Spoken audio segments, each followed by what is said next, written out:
Hello दोस्तों, स्वागत है हमारे चैनल पर। आज हम बात करेंगे कि जो यूपीएच होता है और टेक्स्ट बुक के बारे में, कि यानी कि यूपीएच से ज़्यादा नंबर आते हैं या टेक्स्ट बुक से ज़्यादा नंबर आते हैं।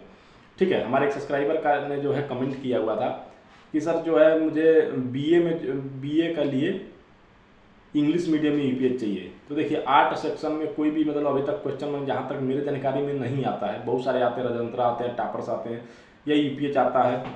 ठीक है ना। तो ये तमाम कंपनियों के आते हैं, लेकिन जो है इंग्लिश मीडियम में अभी तक नहीं आया। शायद अब आ गया हो या ना आया हो, नहीं क्लियर है मुझे, लेकिन अभी तक नहीं आया। ठीक है, तो हम बात करेंगे कि उनका ये कहना है कि सर यूपीएस ज़्यादा नंबर आते हैं, अभी हम कैसे तैयारी करें अपने तैयारी को, या तैयारी को बेहतर कैसे कर सकते हैं। अगर भाई हमको इंग्लिश मीडियम यूपीएस नहीं मिला है, हमारा मीडियम इंग्लिश है, तो फिर हम कैसे पढ़ेंगे। तो देखिए, इस चीज़ के लिए एक काम मैं आपको बता देता हूँ।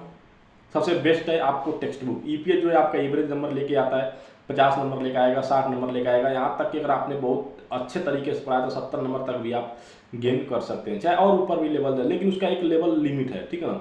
लेकिन आपको अगर बेहतर जानकारी चाहिए, बेहतर माइंडसेट चाहिए, नंबर का क्या है सर, नंबर का देखिए आज की डेट में नंबर की कोई वैल्यू नहीं रह गई है। 50% से ऊपर है तो भी कोई मतलब नहीं है, और 70% है तो भी कोई मतलब नहीं, स्किल्स देखा जा रहा है। लेकिन आप प्रयास करिएगा किसी भी तरह का खींच के 50 से ऊपर ही रहें, फर्स्ट डिवीजन या 60 से ऊपर ही रहें। अगर आपके पास कम समय है तो आप ईपीएच ले सकते हैं। आप जो है, अगर आप समय नहीं दे पाएंगे टेक्स्ट बुक के लिए तो आप ईपीएच ले लीजिए या गाइड ले लीजिए, क्वेश्चन बैंक ले लीजिए।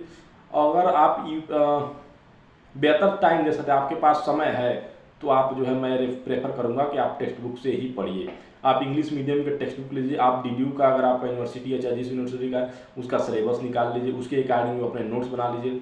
क्या एग्जामिनर आपसे क्या पूछेगा भाई, आखिर में एग्जामिनर भी तो किताबें ही तो पढ़ा रहा है ना आपको, उसी में से आपसे पूछेगा, तो उसी में से आपको लिखना रहेगा। आप अगर टेक्स्ट बुक की भाषा लिखेंगे तो एग्जामिनर को लगेगा भी कि हाँ इसने टेक्स्ट बुक पढ़ा हुआ है, इसने लिखा हुआ है, तो आपको कहीं कहीं नंबर अधिक आने की संभावना रहती है। अगर आपको टॉपर्स बनना है तो आपको टेक्स्ट बुक लेना ही पड़ेगा। मैं नहीं कहता कि यूपीएच आप नहीं लीजिए, यूपीएच ले लीजिए आप, उसमें जो भी टिप्पणी वगैरह आता है उसका भी आप तैयारी कर लीजिए। यानी कि मैं खुद जो है यूपीएस से जो है मैं पढ़ा हूँ, ऐसी बात नहीं है मैं, लेकिन मैंने टेक्स्ट बुक भी साथ में रखा था। तो कॉन्सेप्ट आप लोगों का क्लियर हो गया होगा कि टेक्स्ट बुक से बेहतर कुछ भी नहीं, आप टेक्स्ट बुक ले लीजिए। ये नियम जो है आपका 10th के स्टूडेंट के लिए, 12th के स्टूडेंट के लिए भी लागू होता है। ठीक है दोस्तों, तो आशा करता हूँ वीडियो अच्छा लगा होगा और आपको कॉन्सेप्ट समझ में आया होगा। ठीक है, धन्यवाद दोस्तों।